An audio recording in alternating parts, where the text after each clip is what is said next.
Hello, this is Brian Foster, and I'm going to interview live Curtis Childs of the Swedenborg YouTube channel, Off the Left Eye.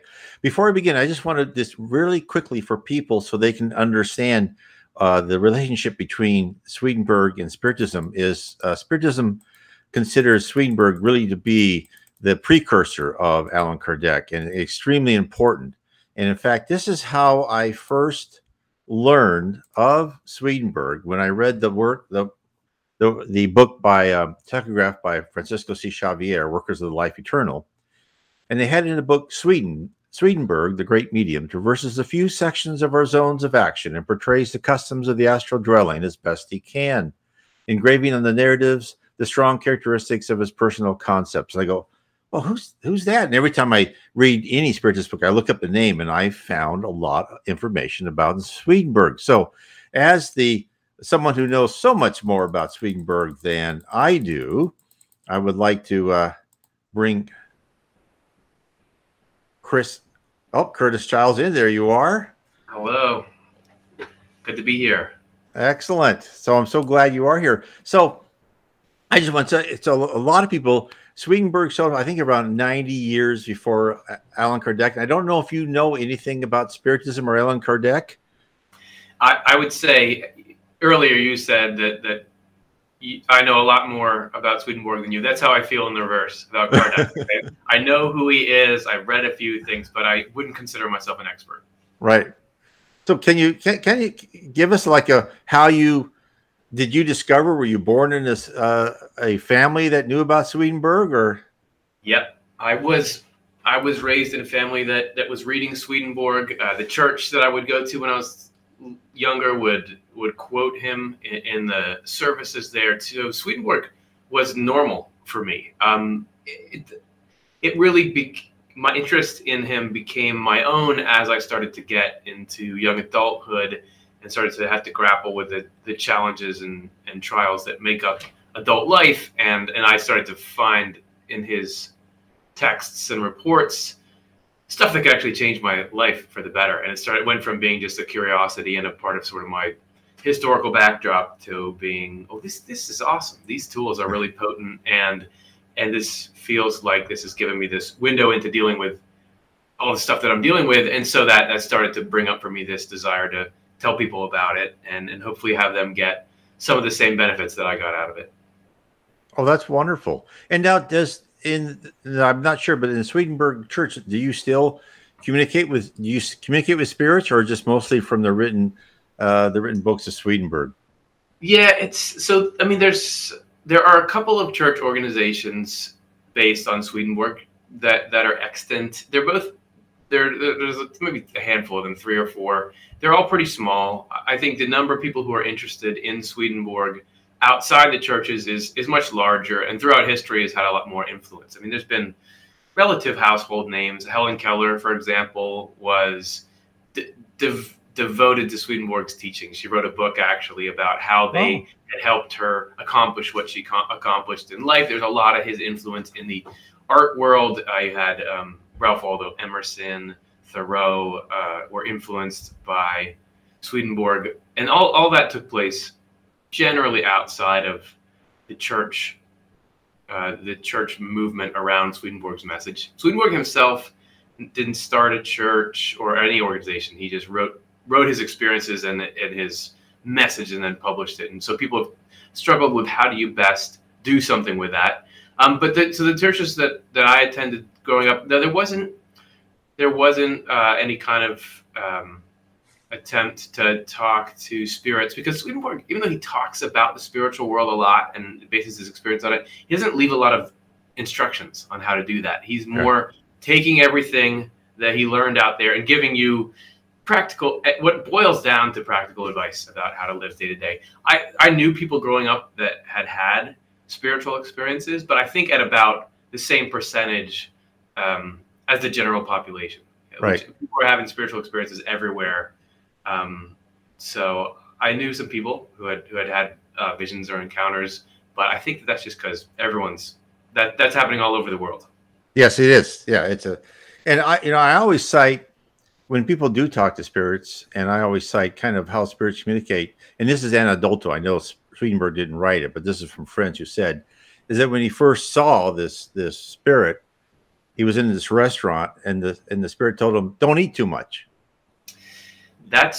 There's an account of that. Yes, eat not so much is sometimes how it's translated. He had some weird initial encounters as his consciousness was starting to be able to interact with both worlds. The very first spirit that I think that ever addressed him, he said he saw someone sitting on a block of ice who said, "Don't come closer or I'll hit you," or whatever it was in Swedish. So it started out strange, and you can actually, the cool thing about Swedenborg is everything is so well documented that he has, even his process of the veil lifting, he was keeping a journal at the time. He was keeping a travel journal.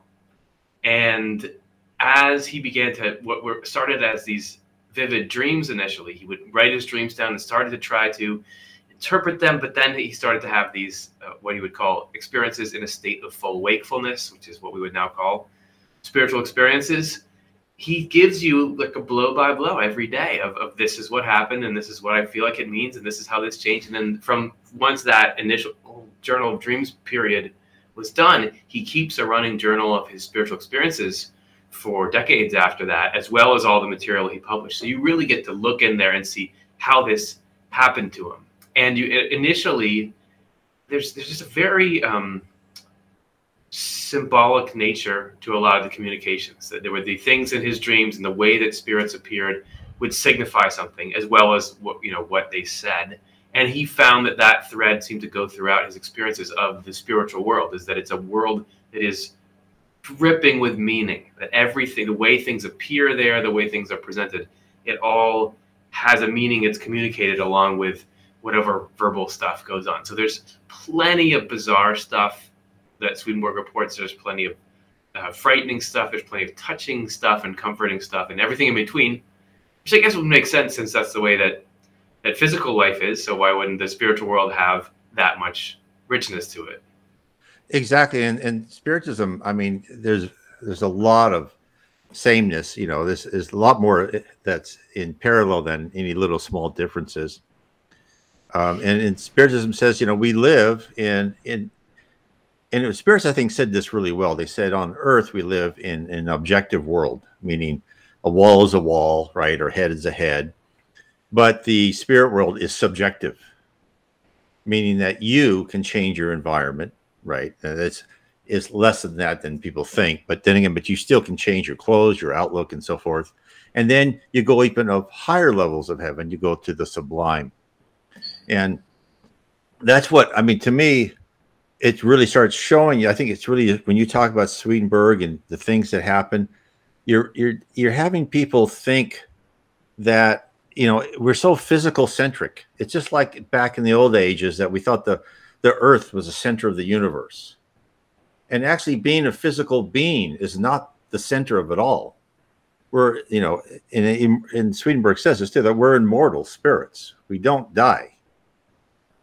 Yeah, that's cool that you mentioned the senses, because that was one of the things that Swedenborg was kind of crusading against, is that people's reliance on physical sensory input, because he was writing at a time in which it was a sort of enlightenment or just past, and there was so much technology and advancement in science that people were thinking, okay, everything is about what you can see physically and measure. And while Swedenborg was himself a very successful scientist and inventor and politician and just about everything, he was a very Renaissance man.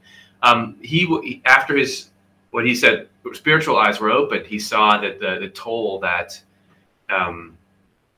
becoming over reliant on the physical senses takes, because it snuffs out your ability to consider and come to sense the existence of a spiritual world. And that if we refuse to open our minds to that possibility, you'll never find the confirmation that will allow you to realize that that's really there. So all the time he'll talk about that the sensory information we get, it's meant to play a role in our belief system, but it's not meant to take the lead in our belief system. And when it does, it causes those kind of problems that you're talking about. Exactly. In fact, even Socrates said that you can't really be smart on earth because you're bombarded by 1,000 emotions all the time.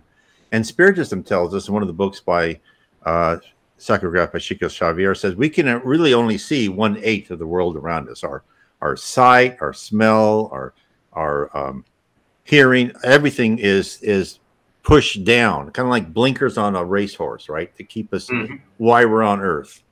And I think both say that we're on earth for really one main purpose. That's to learn and become better people. Seems like isn't that when you watch a movie, that's a plot is moving if it's something about the grand journey of us becoming better people and coming to understand better what's right and wrong, what is really loving. I mean, there's a reason I think why people resonate with those storylines is because this is Swedenborg wrote that this experience that we're in is it's almost like being in the womb. That in the womb, you're in this environment, and what's going on in there is you're forming this body that is going to go out and live this life. And he would compare the physical life here to this is sort of like a womb for the spirit, that we're right. Everything that we're learning and all the choices that we're making and the things that we love and enjoy and who we are this is a world, and because of its static nature, what you're saying, because of the fixed, unchanging nature of it, this is the right environment to really come to grasp things and really make choices and do this essential work. But it's just all a foundation for the big main show of life, which is the spiritual side. Right. And I totally agree with you, because it's the spirit world made the physical world as a very efficient machine to bombard us with stimuli, to cause us to change and to delve deep into our personality and character and make it better. I mean, it just shows you the genius, how we're like so small compared to them, but it just shows you their genius. And the other thing I wanted to show you is I thought Swedenborg, what he did better than anybody else, well, many things he did better, but he really dived deep into certain things. And I wanted to show you this one. I don't know if you can see it very well. I have it probably too small. Oh, there we go. There you go. People have performed useful services out of love for their neighbor, or put in leadership positions over our heavenly society as well. And he talks about selflessness, what selflessness means. And he really dives deep into the nitty gritty. And he also talks like, what is a good deed? And he goes through all these different things like, well, it's not a good deed if you just did it because you wanted people to think you were good, right? I mean, I use his examples a lot. I love that aspect of Swedenborg, because before you'd asked in a Swedenborgian church, are you trying to talk to spirits? But really, the core of his message is things like you're talking about. So he gathers this data from everywhere, but it comes down to, for example, leadership, like you're talking about. If you want to have influence in the world, why do you want to do it? Because you could want to have influence for diametrically opposed reasons. You could want to have influence and power because you want to roll over people and control their lives and subject them to your whims, which is disastrous and causes all this harm. Or you could want to have that same position of authority because you know that you can do a lot of good from there. So you could want to become, let's say, like the CEO of a company because you think, oh, I can help steer this in a way that change the world, or go into public service or whatever it is. It's the internal, it's the spiritual side of the action. Why are we doing it? And so this is why I can get, when I'm deep into Swedenborg, I'm using it to look at myself and say, okay, as I go and do this interview on your show, as I go to work, as I'm, home and parenting my daughter, what's motivating me to do what I do, and how do I try to nurture the stuff that's good and keep under control the stuff that's not so good or that's destructive. Exactly. And when he was talking about like a good deed, right? And it really hit home to me because he was talking all the reasons why people do good deeds. And he goes, one of it's just to show off. And, and I don't know about many people here who can listen to this program, but I know we probably all work for corporations, and they would give a lot to charity work. And, and being kind of a downy, I was like, okay, what politicians do they want to please now? Because they sure weren't doing it for the goodness of their heart, right? And I don't think anyone explains those type of things, like what is pride, because we're saying pride is not good. But then he says, Swedenborg says, well, you have to have some pride, right? Because you have to have pride in order to get good things done, right? So there's an element of that. Yeah, it's with Swedenborg, it's often not about excluding things, it's about getting things in the proper order. So just like with sensory information there, he'll talk about the destructive nature of having your senses be the thing that runs you, so that you won't believe something unless you see it, and that you'll sort of judge what's good and not good depending on how it makes you feel, because we can enjoy all kinds of negative things. So that's one side of it. But he'll say that it's not that you're supposed to close your eyes and never use your senses. They're supposed to be there. They're just supposed to be in the right order. And the same thing with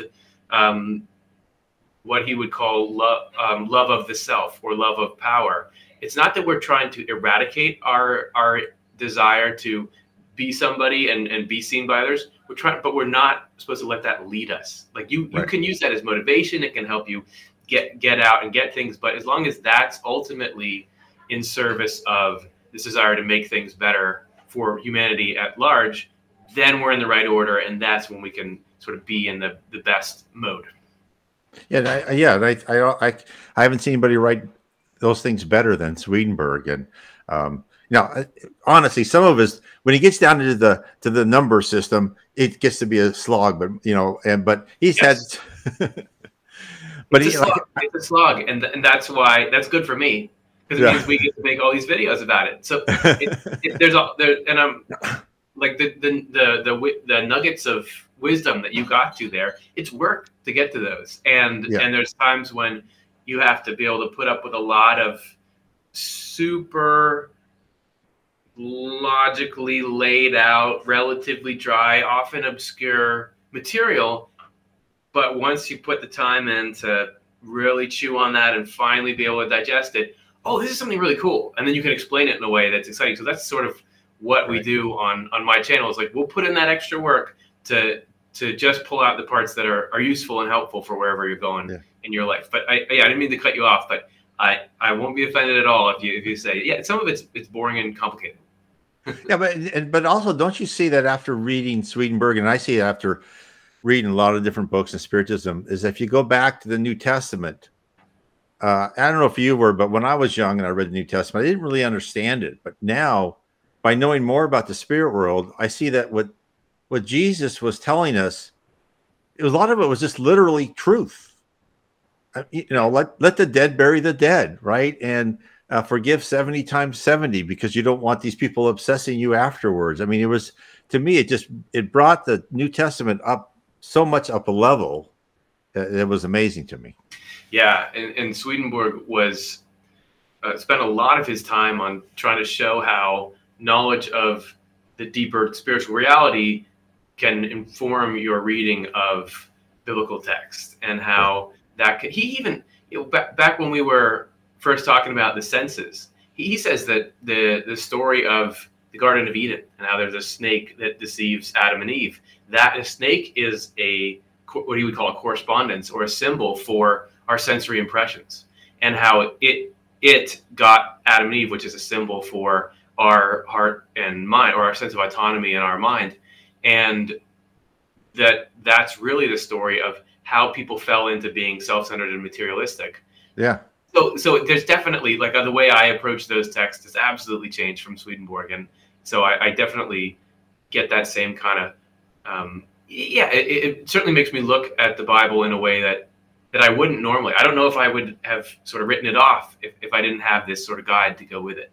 Yeah, no, I totally agree. And in fact, it's like I've come to the conclusion now is that, people read the Bible like they read a self-help book, like, oh, I like that chapter, or I like, that chapter. But, but then once you start understanding what they're trying to say, what Swedenborg is trying to tell us, what Spiritism is trying to tell us, it's really is, it's the world, the spirit world under the leadership of Christ. They're giving us an instruction manual of how you should actually get out of this place in good order.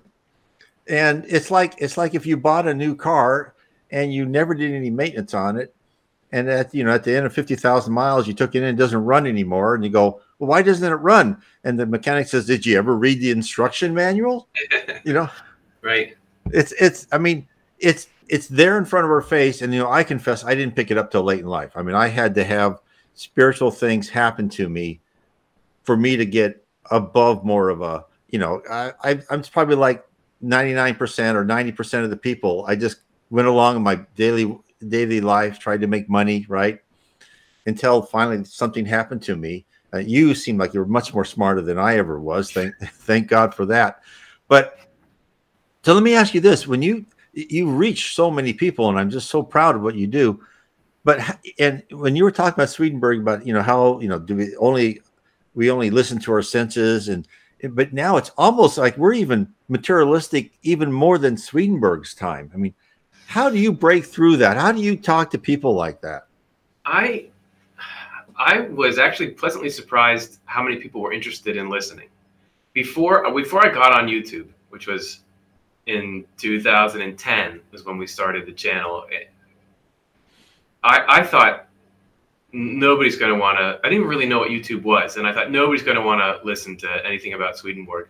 I'll try to find a way to make it interesting for people, but I was surprised how interested, how many thoughtful, seeking people there are out there. So I do know that the good thing about the internet is you can comb through hundreds of thousands of people and find the few that would be interested in what you're talking about, and then you find those few all over the world, and it gets to be a bigger and bigger number. So there's definitely more people interested in that, and I thought people would just laugh it off, but a lot of people are like you, like thoughtfully looking at it and finding good insight in it. So in that way, there's plenty of people who are, I guess, what you'd call non-materialistic or not interested in that.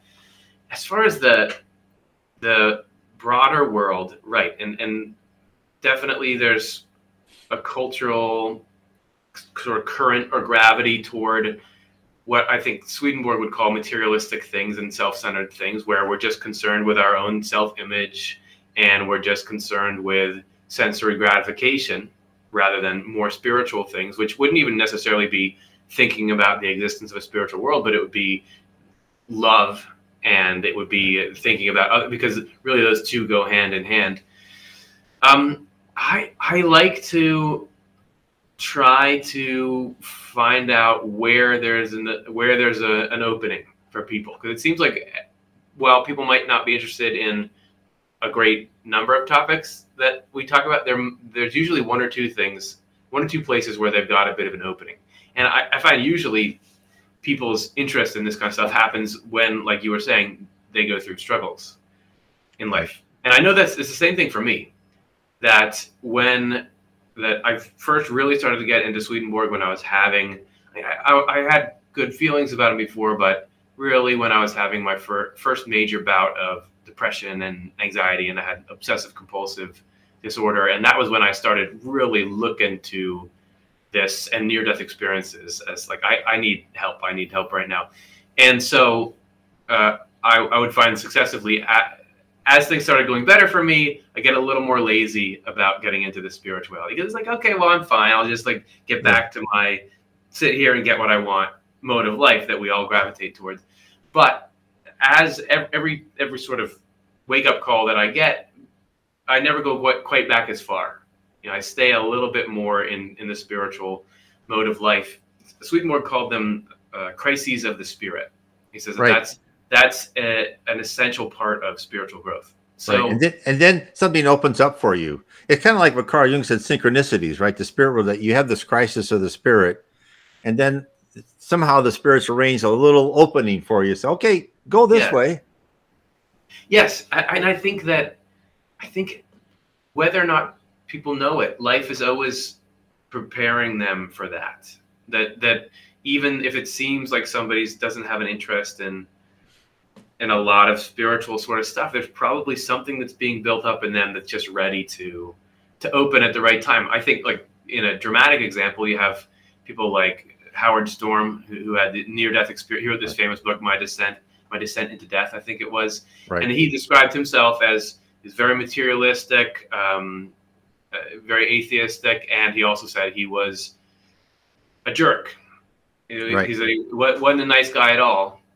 But somehow his life had prepared him to the point where when he had this really intense near-death experience, he was transformed by it. And I don't think it's that the experience was the only thing that did it. I think there was probably the elements getting set up in his life, and then he had this really powerful encounter, and from then on, I got to meet him, and he's a really nice guy and really focused on what's important in life. So I would think that we're trying to just put out as much material as we can in as many places as we can, and it seems like from the comments we get and things, people that can benefit from them just happen upon them when the time is right.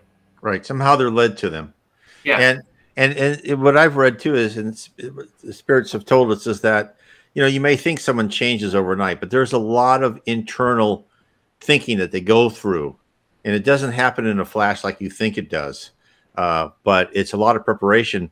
But the other thing when you're talking about is, I think another positive influence is near-death experiences, because I've gone through a lot and read about near-death experiences, and there are central themes that go over cultures and languages and races, and I think that's helped. I think that's helped both of our causes a lot, to get people to know that, you know, there's something else out there. We're not just this carbon-based life form that is randomly put on Earth and then out of here. Yeah, if you say to anybody, "Oh, I see the light," like that's just sort of like a cultural joke. Everybody knows about that. I do think that seeped in, and I do think that since that movement started, I guess kind of kicked off by Raymond Moody's book Life After Life in the 80s, I do think that it's certainly brought the question of life after death mainstream. Right. The idea that we survive, consciousness survives death, and the consciousness survives death in a state that's recognizable to us now. That people go to the other side and they encounter people there, and they talk to them, and they feel love, and it's something that seems like a progression or something that's recognizable here. That's pretty mainstream, and I think that's a useful jumping off point for people, and I think helps because it seems like as I said before, spiritual experiences are extremely widespread, and they're so varied that you'll have almost like any room, if you can get 20 people in there, and a couple of them have had something happen with them. Whether maybe it's a full-blown near-death experience, like my neighbor when I was growing up had a full-blown near-death experience, but also there's plenty of people who just the day that somebody they love died, they had this feeling and knew it happened before it happened, all the way, and everything in between. There's so many different kinds, and I think with things like near-death experiences being out there, the work that you're doing, the work that I'm doing, bringing this sort of general awareness and general sense of it's okay to talk about this stuff and this is real. That equips when people do have some kind of experience of their own, they have a context for it and are less inclined to just, oh, that was nothing, and decline it because they can't fit it into they don't have any way to fit it into their picture of the world. Right. And I think that's where the internet, you know, there's good and bad things about it, but the good things is before, like your neighbor had a near-death experience, people would have said, oh, that's Uncle Bob, you know, who knows? But now when there's this compilation of data, and one of the things that Swedenborg, I believe it was in his book, Heaven and Hell, that he talked about like an after, a meeting after death, right? You know, and you see that as another theme on near-death experiences, where they have this meeting, kind of life review meeting.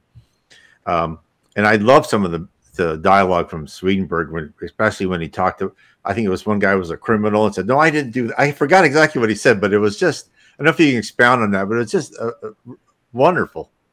Yeah, the life review in particular, this idea that if anyone's not familiar in the audience, I'm sure they are, but that you can relive or re-see everything that you went through. And often with a change in focus, that it's not just life exactly how you remember it, but the focus is on your impact, your motivations, things that we would call sort of spiritual within that. Swedenborg talks about what he calls the spiritual memory. He says that you have a physical memory, but you also have a spiritual memory, and that the spiritual memory is perfect. Like it doesn't, physical memory, I can barely remember. Did I brush my teeth? Like I'm standing just outside the bathroom. Did I just brush them or not? But spiritual memory captures everything. Everything is there. Swedenborg talked about people who had written books during their lifetime, and their whole book could be reproduced from their memory of writing it. And so he says that's the mechanism from which people can have these scenes from their life replayed. And yeah, it depends on what's needed. It can be used for if you have somebody who's done something really harmful and they're refusing to come to terms with that, that can be pulled up. There's even people, he talks about people who, one person had killed another and they have to meet the person that they killed in the afterlife. And that the person who, in a couple instances, he says the person who had been murdered is kind of fine. And they're like, well, but the person who had killed them is tormented by this knowledge that, oh, they can't get away with it because it's obvious to everyone what happened. So the book, he says this is what is referred to as the book of life. So there's that allusion in the Bible, but there's always a mechanism for everything you experience. So people could have a life review because there is this thing to draw it from, which is the spiritual memory, which is just like it works here. I mean, you and I can have this conversation because there are cameras and there's a server and there's every other bit of technology I don't understand that allows this to happen. Because there's a spiritual world, which while I totally agree that it's, as you said, it's much more subjective. It's consciousness based rather than material based.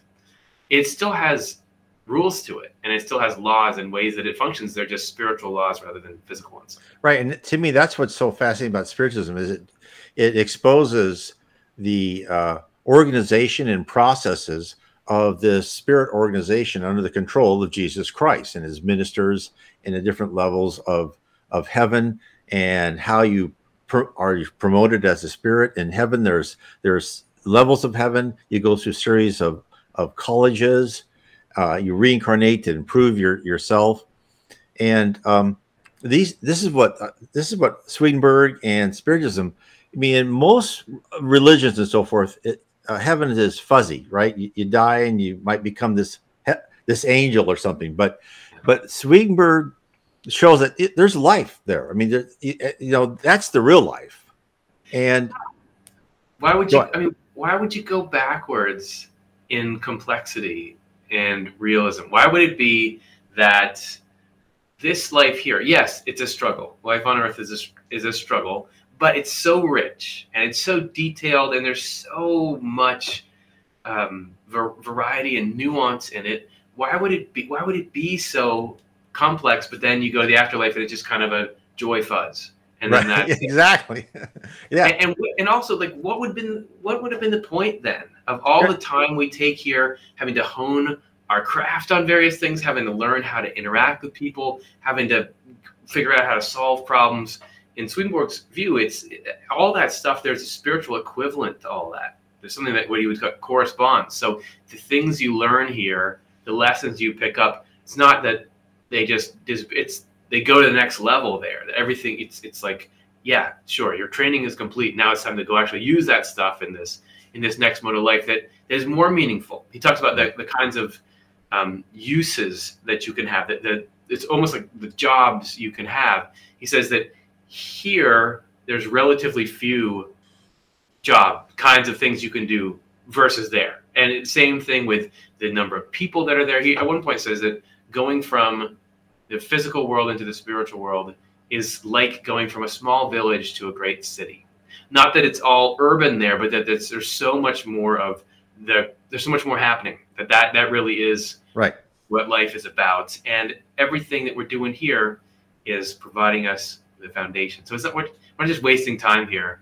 No, it's more real there than here. And anything else it'd be like, why would God blow the budget on this world and make the next one simple and Right. not as rich as this one. In fact, that's question is even answered in the spirits book codified by Allan Kardec in the 1850s. He asked the spirits, it goes, well, what's heaven like? You know, is it like the Elysian fields? And the spirit said, if it was like the Elysian fields, that would be hell.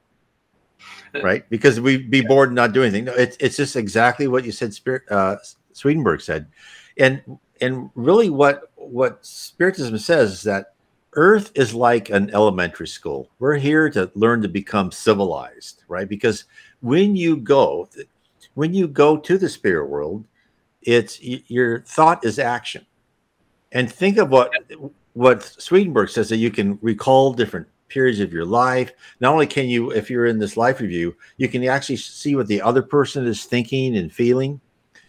And to me, the great thing about Spiritism is you think of, okay, what does that mean? That you can recall scenes. And we've been told by Spiritism that every memory, every thought we have is recorded in the spirit world. It's like we're an RFID chip, right? Or a cell phone. Everything's recorded. Who's thought it? And so if you think about the spirit world, it has to be this utterly complex, flexible data structure that you can retrieve anything you want. And to me, that's what I love about Spiritism and about Swedenborg, because it starts putting form into this other world. Yeah, it's sure there's cool stuff there, but it's not just wishy-washy. Right. And the Elysian field comment that you made is great. In the beginning of one of Swedenborg's books, he tells this whole story about groups of people who had these simplistic misconceptions about what heaven was. And there's some people who thought, oh yeah, heaven is where you're like in church all day and you're just praising God and it's really great. You sing these songs. Some people thought that heaven is like just partying. And so you're eating this really great meals and famous people are there. And some people thought, oh, heaven is, I think one of them was like conversation, great conversation. You know, another one was, oh, heaven is being in this beautiful garden, paradise all the time. And Swedenborg said he got to follow along and see that instead of saying, no, you're wrong, the spirits on the other side let everyone try out their heaven. and he says that a few days in, or even less, people were banging on the doors like, this is not fun. This is not it. And so and the lesson he's trying to tell is that all that, just like we were talking about before, the different order that everything needs to be in, all those things people described can be very nice and can be very good parts of life, but they can't be the central thing of life. The central thing has to be doing something meaningful and good for humanity. And once that is what's driving you, all those other things are these tertiary ways to decompress, ways to recharge. Then you can rebuild a life like that, but you can't, anything would get boring if there wasn't challenge and variety and meaning and purpose. Right. And I like to take it one step further. And you're absolutely correct. But also the fact that since thought is action in the spirit world, you're not here only to do good, but you're here to rewire your brain. It's not enough just to keep your mouth shut. It's like I tell people, like when I used to go to work and, you know, before I became a spiritist, I'd see these bums in the, you know, on the road. Like, oh, what's that bum? And now I think, oh, that poor guy made some bad life choices. But you really have to, you can't do malicious gossip at work. You really have to rewire your brain, because in the spirit world, you're going to be productive. Because if you weren't productive, it's like you were saying, you'd be bored to death, right? Because partying all the time or singing all the time is going to be horrible after a certain amount of time period. But you're going to be productive. You're not going to be building houses with your hands. You're going to be building things with your mind. And that's why we're on this earth. And that's why we have the chaos and the injustice in this world, is so we go through trials to give us certain stimuli so we can change our character and our personality. I wouldn't want to right now have all my thoughts be action. You know? Yeah, because I'm not ready for it. There's 100 thoughts a day that I'm like, yikes, get that thing out of there. And that's exactly right, because the nature of the physical world is such that you can think negative things about people but not say them, And you can notice that you're thinking that, and you can actually observe your own thought and say, that's not really nice. I wouldn't want someone else thinking that about me. So I'm going to try to replace that with good thoughts. And over the course of a life, we can get to a place where we're civilized enough that suddenly, if thought is action, we're not embarrassing ourselves. Right. I know that's why people. I mean, look, most of the world is still into this kind of propaganda, consumerist society, and God bless them all. But it's exactly what Swedenborg was saying, and what has been even said in the New Testament and in Spiritism is, you've got to get above what you think is reality. And that's what you're trying to teach people too, is that your reality that you're looking at now is just a small slice. You're stuck into this social construct where, you've got to buy something, you got to get this new car and this new house or whatever. And if you're rich, that automatically means you're smarter than everybody else.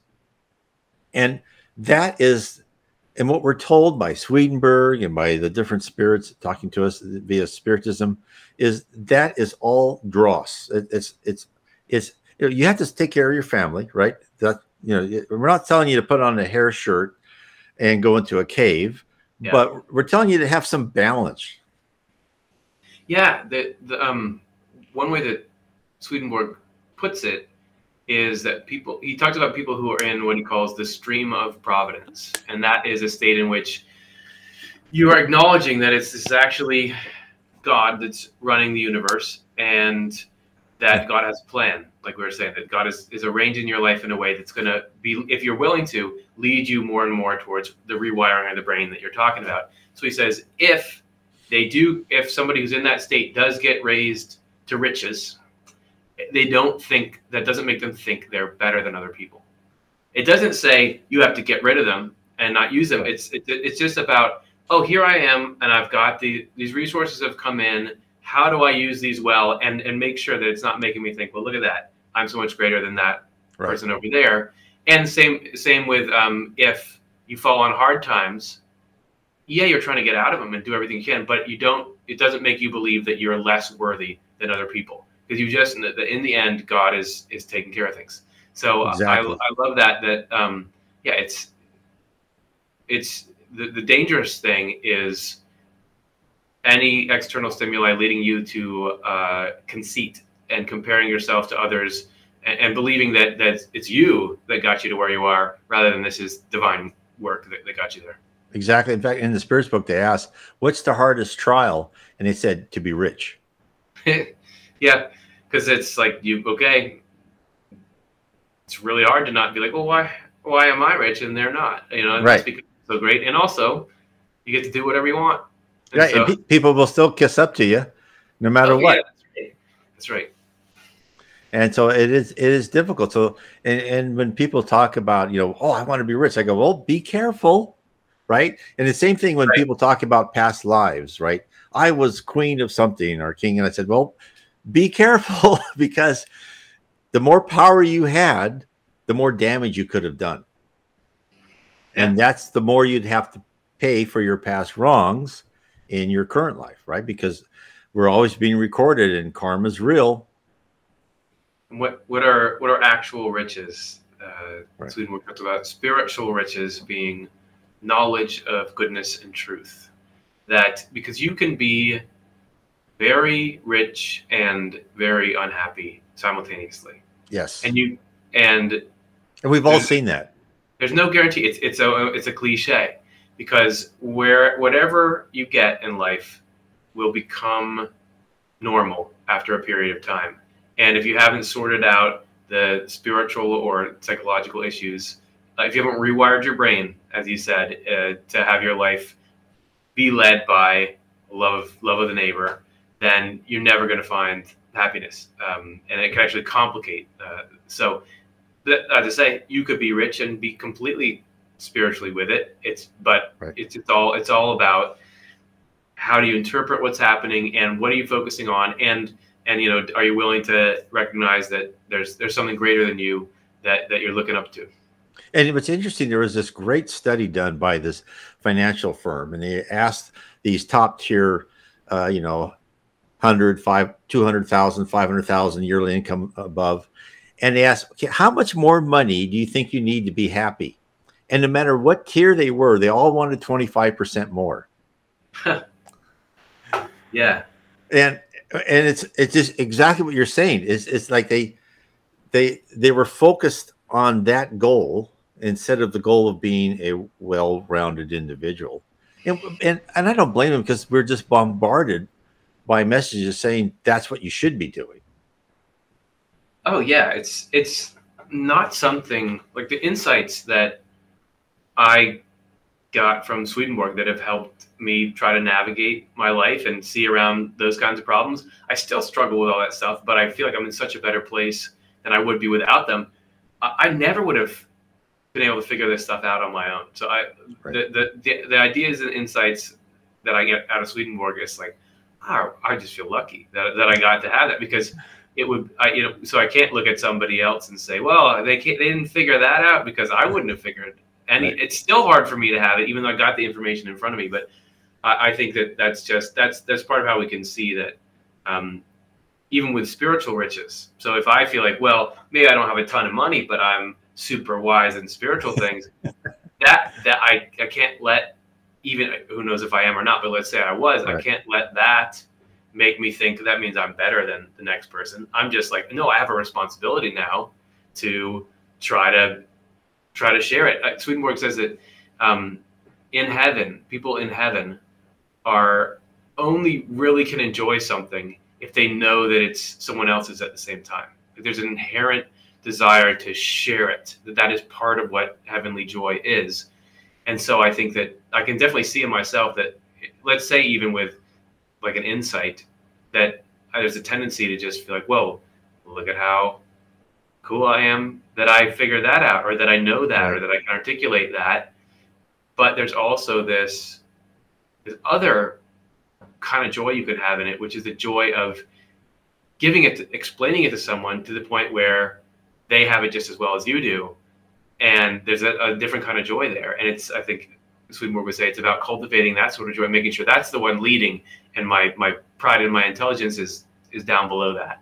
Right. And that's exactly what Spiritism says, is that it's the joy of serving others is really the joy that you have. And then I think there's another thing in Swedenborg was talking about government and how it was different in the spirit world. And that is also backed up by Spiritism. One of the things I was looking at when I was reading a lot of Spiritist books, like I was afraid of, what's bureaucracy like, right? Is bureaucracy like here where you've got, oh, you got to stamp that, right? Oh, sorry. Yeah. You filled that form out wrong. And the more I read, that is that the higher you are in charge, the more humble and nice you are. There was this wonderful passage from this great book called Memoirs of a Suicide. And this guy he just recently came out, and he was in this like hospital for suicides. And he said he wants to go visit his family. And said, no, you don't think you're ready. He goes, I want to talk to the head of the hospital. So he went and talked to him. And he was girded himself ready to talk to this bureaucrat and say no. Instead, he went to the guy's office. And just like you said, he's very humble. Goes, look, I'm so sorry. I'm just a poor brother like you are. You know, and he tried to convince him not to do it. But again, just like you said, where the spirit world lets those people get what their ideas of heaven were, they let him go back. And of course, it really hurt him. But the spirit world, they don't force you to say, oh, you got this wrong, you need to learn this.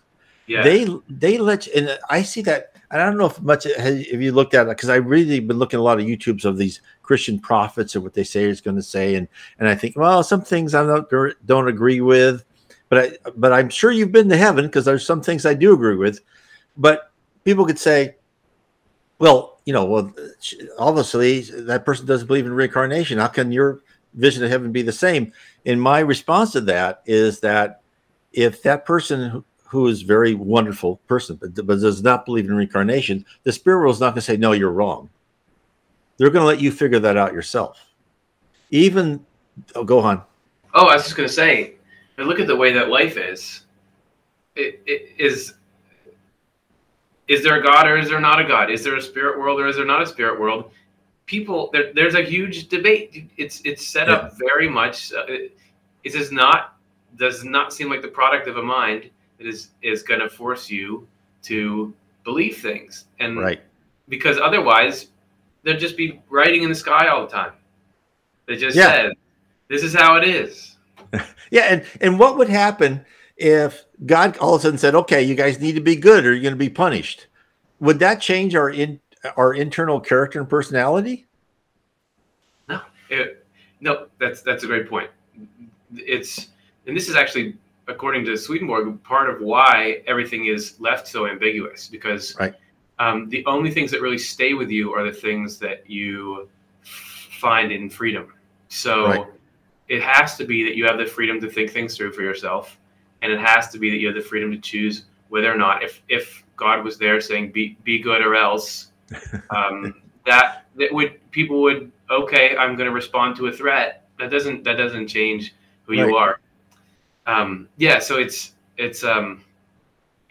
definitely a world in which there's not it doesn't seem to be an agenda of getting people to believe the same thing. And Swedenborg was adamant that what we believe is of relative little importance compared to what our motivations are.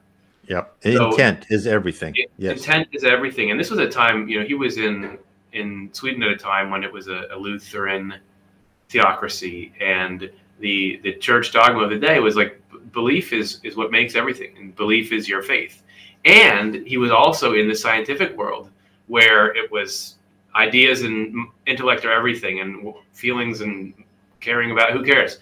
But he was shocked to learn, but then came around to see it very clearly that no, everything is driven by what your motivation is. So it doesn't, what your ideas are, what your religious beliefs are, what you believe to be the state of matters in the spiritual reality, it's really all completely colored by what your motivation is.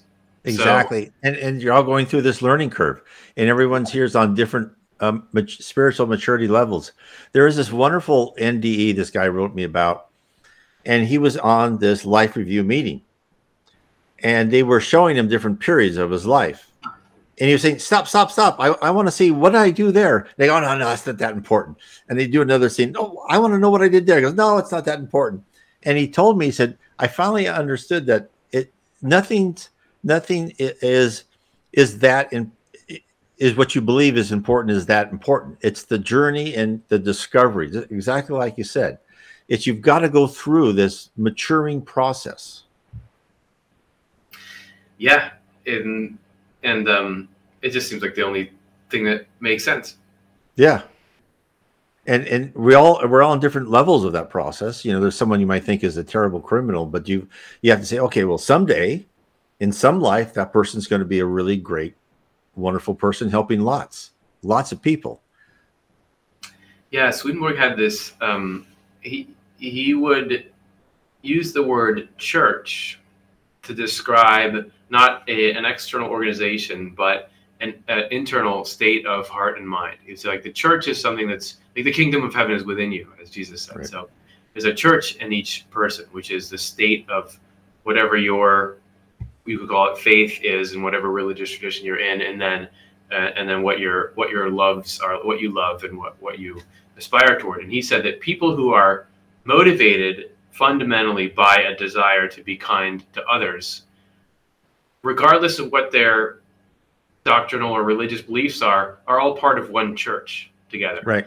So it's the motivation. So everybody who is trying to do what's right as they understand it has more in common than two people who might be sitting next to each other in the same church pew, and reciting the same beliefs and think intellectually, oh yeah, we believe similar things about God, but one of them is only looking out for themselves and the other one is trying to help everyone. They have less in common than people who are on the other side of the world from each other in totally different cultures, but are both trying to do what's right. Exactly. And Spiritism says the same thing. And I think in Swedenborg too, there's no like rights you have to wear. There's no food you're not supposed to eat, right? There's none of that. It's internal. It's making yourself better internal. And Spiritism says you can be an atheist who's kind and generous and loving. You'll still get through that narrow door. right? You'll still go to heaven no matter what you are. You know, it's that person. Yeah, yeah. So, and that anything else seems too legalistic for a loving God to have designed. Right. Now we got a question here. I thought you can answer. He says, did Swedenborg ever mention the reincarnation maturation process over lives? We did a show.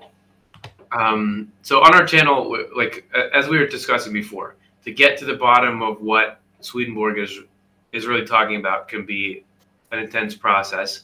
And so we have these like thousands of programs where we go in detail. One of them is we did a show called "Do We Reincarnate?" And so we pulled together everything that Swedenborg says regarding it there. And it's this, as it always is with Swedenborg, it's this interesting mix of like yes and no. So he'll talk about a lot of the processes that are associated with reincarnation, like you're forgetting who you are and kind of going through this new life there, and things like karma and sort of evil carries within its own punishment. That stuff will play out, but he talks about it playing out within these cycles within the spiritual world.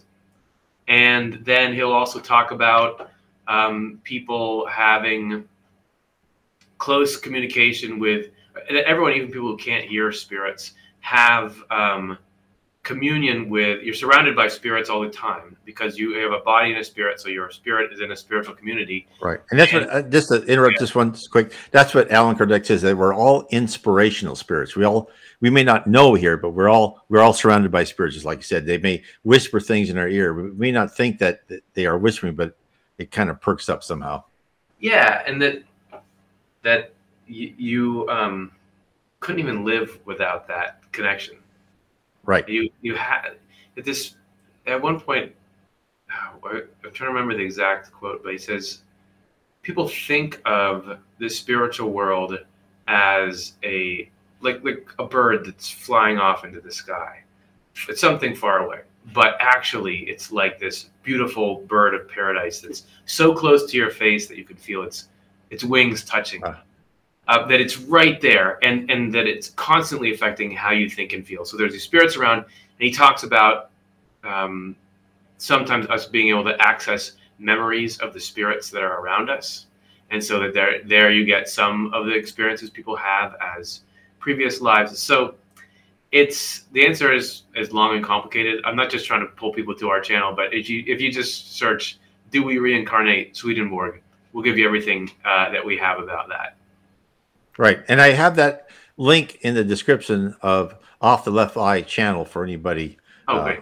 watching this too. So I'll make sure that is in the link. So and you've got like over 1,000 different videos. So you've really got. We've been at it, man. Yes, we do have a lot of videos, and I don't feel like we're about to run out of stuff. I feel like all the topics are so complex, and there's so many angles to take on them. I feel like we're just getting started. We're just getting started on this, you know.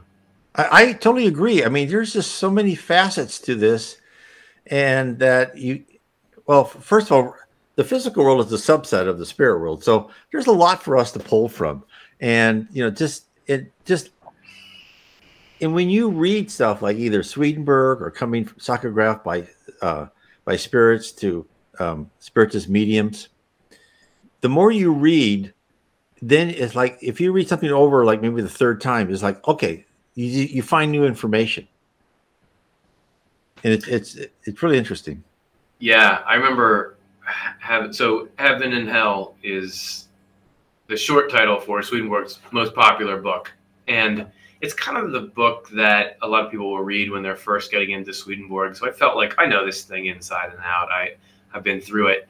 And I remember it was a couple of years ago. I was getting ready for a presentation because there was a group who wanted me to talk to them about just the basics of Swedenborg's vision of the afterlife. And I remember going into that book and really feeling like, I don't know if I've ever read this. Like I didn't remember that part being there. I didn't remember that. And I think what it is like, well, there's just stuff that I just glossed over before because I didn't understand what it was talking about. And I didn't understand the importance of it. It just kind of seemed like, oh, this is some terminology and words. But now that I know that material more, now that I know life better, I suddenly understand something sticks out to me that wasn't there before, because that I didn't get before, and I didn't get the importance of it. Which is just like I could go to some book about economics, which is something I don't really understand, and I can read through it and not get that much out of it. But somebody who's really into that and is trading stocks every day, they're gonna, oh, this part sticks out, this part sticks out, because they know so much more about it. So the more that I learn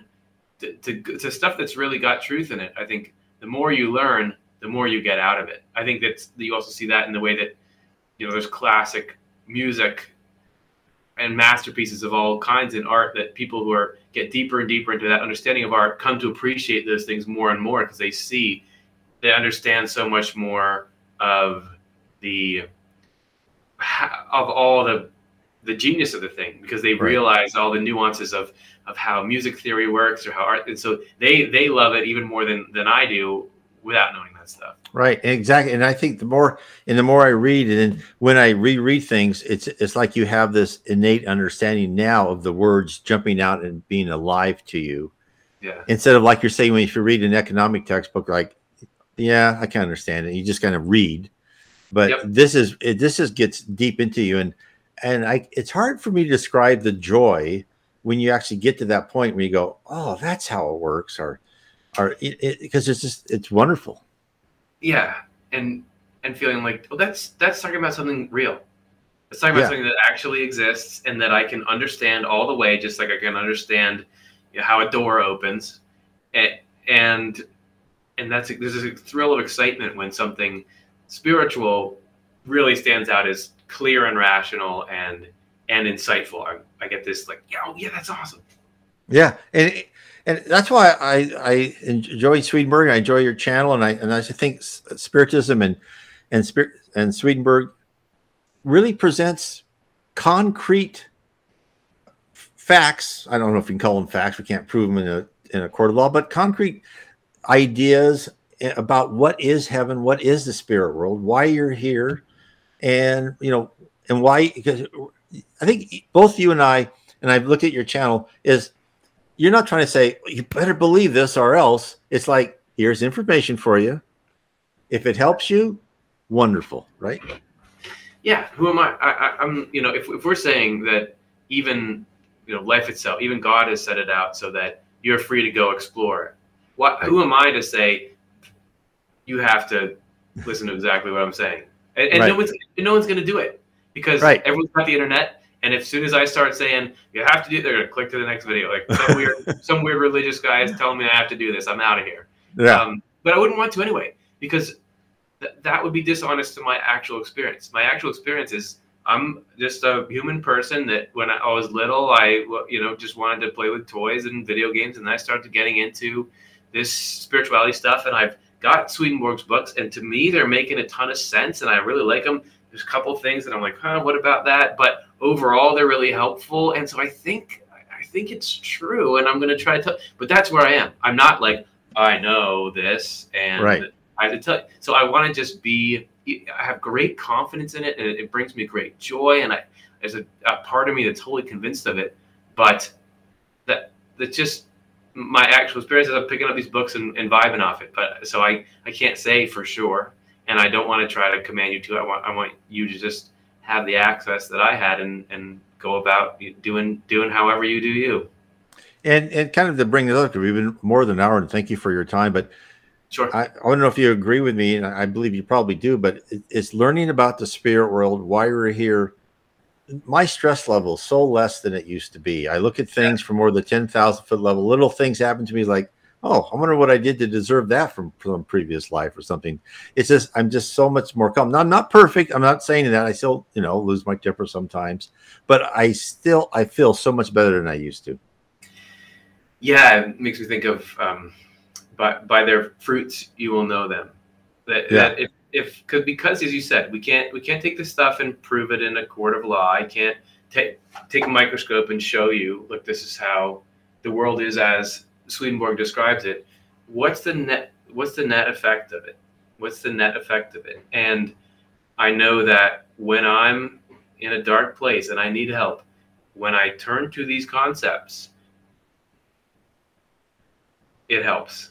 Right. Like that's the strongest evidence for me, is that when it sorts out my chaotic mind, it changes the way I see life, and for the better, and for the better toward other people as well. Because right. I think that that's really like the proof positive. Is does it free you, and does it make you a better citizen of the world? And if it does those things, that's a really good start. Right. Exactly. Okay, well, thank you for letting me talk to you today. I just so appreciate it. I'm going to tell you once again, thank you for all the work you've done to help people throughout the world, and it's been wonderful talking to you. Likewise, thanks so much for having me on. Okay, ciao. Yeah.